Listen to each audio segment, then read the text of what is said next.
अस्सलाम वालेकुम प्यारा दोस्तों, मां आया फयाज़ अहमद तव्हांजो इंग्लिश टीचर।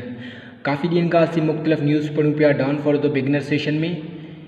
इन्ही सिलसिले खे अॻिते वधाईंदे अचो त हिकु ॿिए नए न्यूज़ खे पढ़ूं।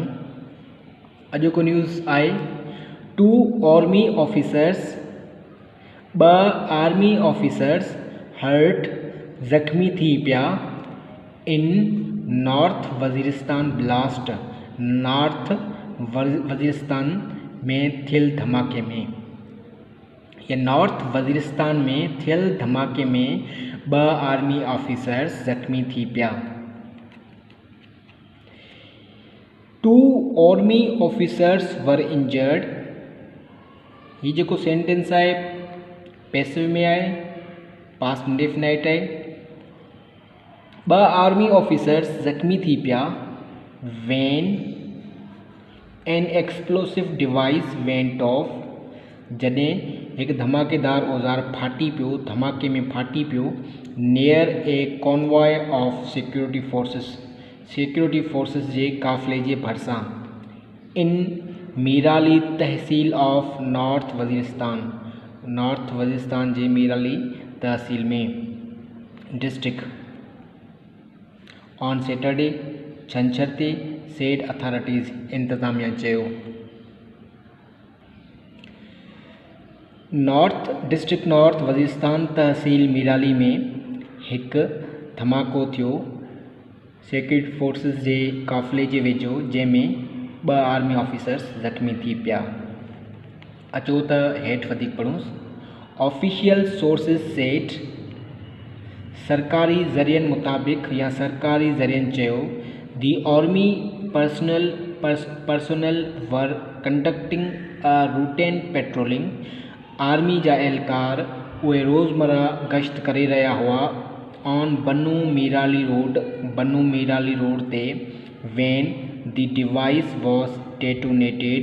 जॾहिं धमाको कयो वियो औज़ार जो by the remote control ज़रिए।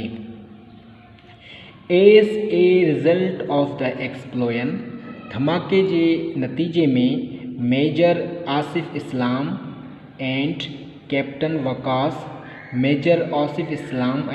Waqas suffered injuries. इनके ॿई ज़ख़्मी थी पिया या ॿिन्हिनि खे ज़ख़्म मिलिया। दे were shifted two A hospital. उन्हनि खे इस्पताल में शिफ्ट कयो वियो। The security forces cordon off the area. Security एहलकारनि फोर्स वारनि इलाइक़े खे घेरे में आणे छॾियो या इलाइक़े खे घेरे छॾियो। कॉर्डन ऑफ माने घेरे छॾियो। And launched a search operation. ऐं हिननि आगाज़ कयो हिकु ऑपरेशन जो to track down the culprits, त जीअं मुजरिमनि जो पीछो करे सघिजे। Boy wounded. ही हिकु ॿियो न्यूज़ आहे हिन में, अचो त पढ़ूंसि। A boy who was grazing cattle in Razmak sub division. हिकु छोकिरो जेको चौपायो माल चारे रहियो हुयो रज़मक सब डिवीज़न में वॉज इंजर्ड ज़ख़्मी थी पियो when he stepped on a landmine। जॾहिं जो पेर अची वियो हिकु लैंडमाइन ते which went off with a loud noise। जेको हिकु वॾे आवाज़ सां फाटी पियो। The injured boy was identified as Zainullah. ज़ख़्मी छोकिरे जी सुञाणप ज़ैनुल्ला जे नाले सां थी। He was taken two hospital in रज़मक। हिन खे इस्पताल खयो वियो रज़मक में। डियर स्टूडेंट्स, ही जेको न्यूज़ असीं पढ़ी आया आहियूं, अचो त हिन मां निकितल वोकेबलरी खे पढ़ूं। वर्ड आहे गो ऑफ इंग्लिश ग्रामर में फ्रेज़ल वर्ब आहे एक्सप्लोड माना, ऐं जो अदर वर्ड आहे एक्सप्लोड सिंधी में आहे फाटण।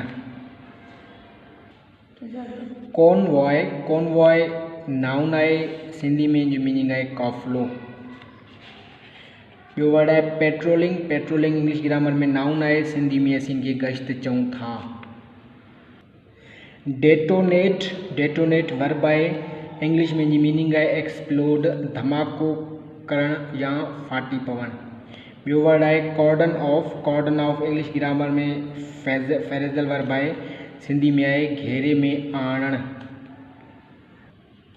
लॉन्च इंग्लिश ग्रामर में वर्ब आहे, इंग्लिश में जी मीनिंग आहे इनिशिएट, शुरू करण, आगाज़ करण।